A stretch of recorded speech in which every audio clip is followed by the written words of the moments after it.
नमस्कार, आप देख रहे हैं 24 न्यूज। मैं हूं आपके साथ संजय मिश्रा। ये देखते हैं अब तक की 25 बड़ी खबरें। चांद दिखने के बाद मंगलवार 12 मार्च को पहले रमजान का हुआ ऐलान। मुकद्दस रमजान का महीना अब हो चुका है शुरू। सोमवार को चांद दिखाई देने के साथ ही मस्जिदों और घरों में तरावी की विशेष नमाज में सुनाया गया कुरान पाक। बड़ी संख्या में लोग तरावी पढ़ने के लिए पहुंचे। इसके साथ ही लोगों ने घरों में भी बैठकर की अल्लाह की इबादत। रेलवे प्रशासन ने होली पर होने वाली भीड़ को देखते हुए गोरखपुर से लखनऊ होकर मुंबई के लिए स्पेशल ट्रेन चलाने का लिया निर्णय। 3 फेरों के लिए चलेगी ट्रेन, जिसमें एसी फर्स्ट की 1, एसी सेकंड की 2, एसी थर्ड इकोनॉमी की 9, स्लीपर और जनरल की होगी 3-3 बोगियां। दरअसल होली पर लखनऊ आने और फिर वापसी के लिए दिल्ली, मुंबई और दक्षिण भारत की ट्रेनों में है इन दिनों लंबी वेटिंग लिस्ट। मध्य प्रदेश सरकार ने गर्मी की छुट्टियों की तारीखों का किया ऐलान। स्टेट एजुकेशन बोर्ड के मुताबिक 1 मई से शुरू होगी। एमपी के स्कूलों में समर वेकेशन वहीं 1 मई से लेकर 15 जून 2024 तक बंद रहेंगे। मध्य प्रदेश के सभी स्कूलों पर समान रूप से लागू होगी ये तारीखें, यानी प्राइवेट और सरकारी सभी स्कूलों में इन्हीं तारीखों पर की जाएगी गर्मी की ये छुट्टियां। देश के कई हिस्सों में इन दिनों बड़े पैमाने पर हो रहा है बुलडोजर एक्शन। अब हैदराबाद से सामने आ रही है बुलडोजर एक्शन की खबर। यहां महंगे मणिकोंडा में जल्द ढहा दी जाएगी 1 दर्जन से अधिक करोड़ों रुपए की कोठियां। दरअसल नेकनामपुर झील के बफर जोन में आ गई हैं ये सभी कोठियां। इसे राजस्व विभाग द्वारा घोषित कर दिया गया है अवैध। प्रवर्तन निदेशालय यानी ईडी की टीम ने झारखंड की राजधानी रांची के अलावा हजारीबाग में भी दी अचानक दस्तक। रांची के 3 लोकेशन और हजारीबाग के कई लोकेशनों पर ईडी की टीम ने की छापेमारी। जानकारी के मुताबिक मंगलवार की सुबह कांग्रेस की महिला विधायक अंबा प्रसाद के रांची स्थित आवास पर भी छापेमारी के लिए पहुंची ईडी की टीम।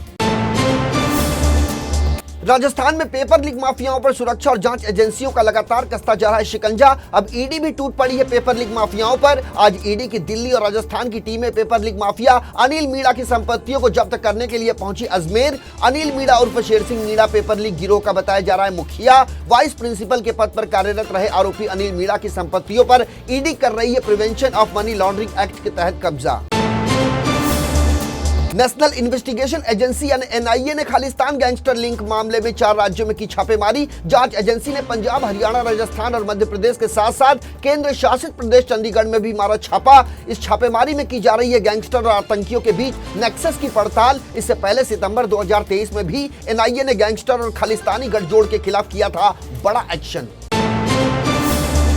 उत्तर प्रदेश के जालौन जनपद में सोमवार की देर रात एसओजी सर्विलांस और कुठौन पुलिस की सलीम गुर्जर गैंग के 2 बदमाशों के साथ हुआ मुठभेड़। इस मुठभेड़ में 25,000 रुपए के इनामी बदमाश समेत 2 बदमाश गोली लगने से हुए घायल बदमाशों को इलाज के लिए करवाया गया अस्पताल में भर्ती। गौर करने वाली बात यह है कि मुठभेड़ के दौरान बदमाशों के पास से पुलिस ने बरामद किए तमंचा, कारतूस के साथ साथ लूटे गए आभूषण। देश की सर्वोच्च न्यायपालिका ने दिल्ली विश्वविद्यालय के पूर्व प्रोफेसर जीएन साईं बाबा और अन्य को माओवादियों से संबंध के मामले में बरी करने के बॉम्बे हाईकोर्ट के आदेश पर रोक लगाने से किया इनकार। दरअसल महाराष्ट्र सरकार ने इस संबंध में कोर्ट में किया था आवेदन, जिस पर सोमवार को हुई सुनवाई। सुप्रीम कोर्ट के न्यायमूर्ति BR गवई और न्यायमूर्ति संदीप मेहता की पीठ ने इस मामले में रोक लगाने से इनकार करते हुए कहा कि बॉम्बे हाईकोर्ट का आदेश प्रथम दृष्टया है तर्कसंगत। उत्तर प्रदेश के गाजीपुर जिले में एक बस के हाई टेंशन बिजली के तार के संपर्क में आने से बस में लगी भीषण आग। इस अग्निकांड में 5 लोगों की मौत जबकि बुरी तरह से झुलसे कई लोग। घटना की जानकारी होने पर ऊर्जा एवं नगर विकास मंत्री AK शर्मा ने सख्त कार्रवाई करने के दिए निर्देश। उन्होंने 3 अधिकारियों को निलंबित किया और 1 की सेवा ही कर दी समाप्त। पीड़ित परिवारों से स्वयं मिलने के लिए गाजीपुर और मऊ भी पहुंचे मंत्री AK शर्मा।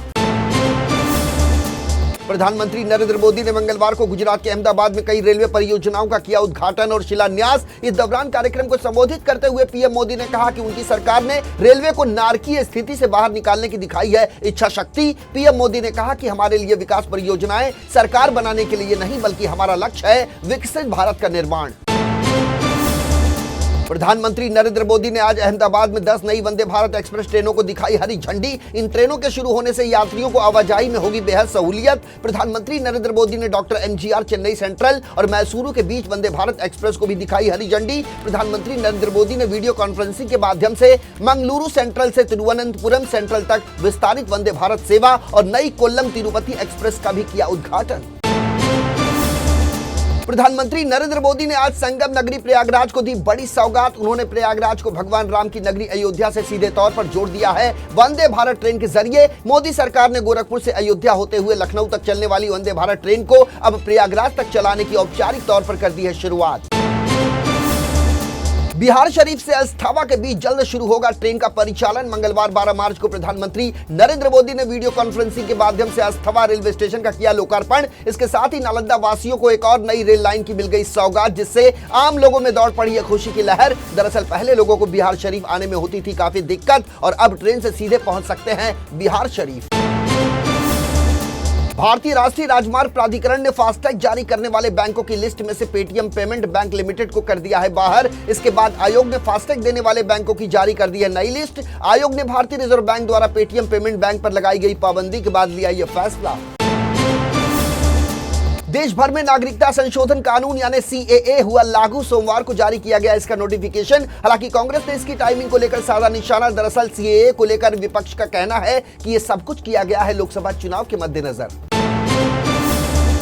केरल के मुख्यमंत्री पिनराई विजयन ने स्पष्ट तौर पर कहा कि वे सीएए कानून को अपने प्रदेश में नहीं होने देंगे लागू। वहीं सपा प्रमुख अखिलेश यादव से लेकर कांग्रेस के दिग्विजय सिंह ने भी किया इसका विरोध। वहीं एमआईएम के चीफ असदुद्दीन ओवैसी ने सीएए का विरोध करते करते दे दिया भड़काऊ बयान।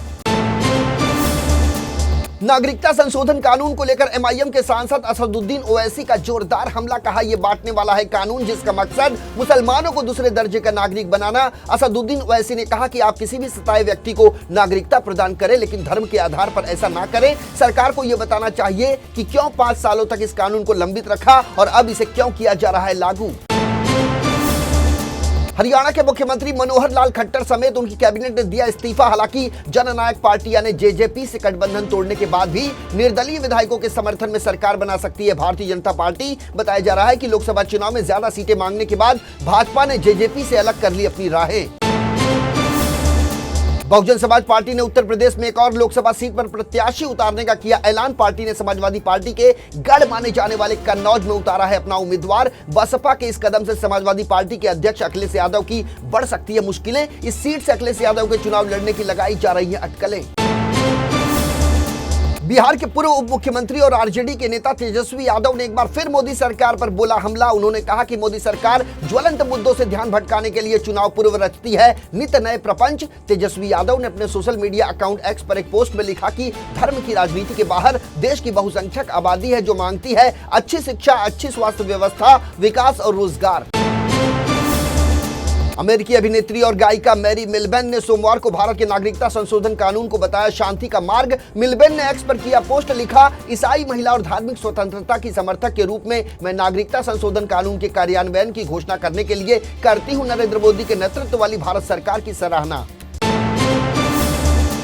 सीबीआई ने संदेश खाली से 3 लोगों को किया गिरफ्तार। कथित तीनों आरोपियों पर ईडी के अधिकारियों पर हमला करने का है संगीन आरोप। दरअसल संदेश खाली मामले में जब ईडी के अधिकारी रेड मारने गए थे तब उन पर किया गया था जानलेवा हमला। बताया जा रहा है कि तीनों आरोपी शाहजहां शेख के हैं बेहद करीबी। शाहजहां शेख की गिरफ्तारी के बाद तीनों आरोपियों का नाम आया था सामने।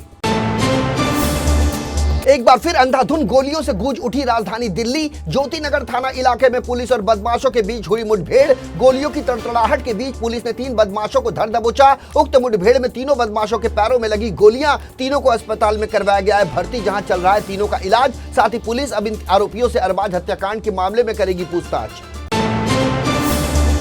केंद्र सरकार ने पैरामिलिट्री फोर्स को दिया बड़ा तोहफा। अब उन्हें कैंटीन के सामानों पर 50% चुकाना होगा जीएसटी। इस फैसले के चलते पैरामिलिट्री फोर्स के जवानों को कैंटीन से मिलेगा सस्ता सामान। इससे पैरामिलिट्री फोर्स के 11 लाख से अधिक जवानों को पहुंचा सीधा फायदा।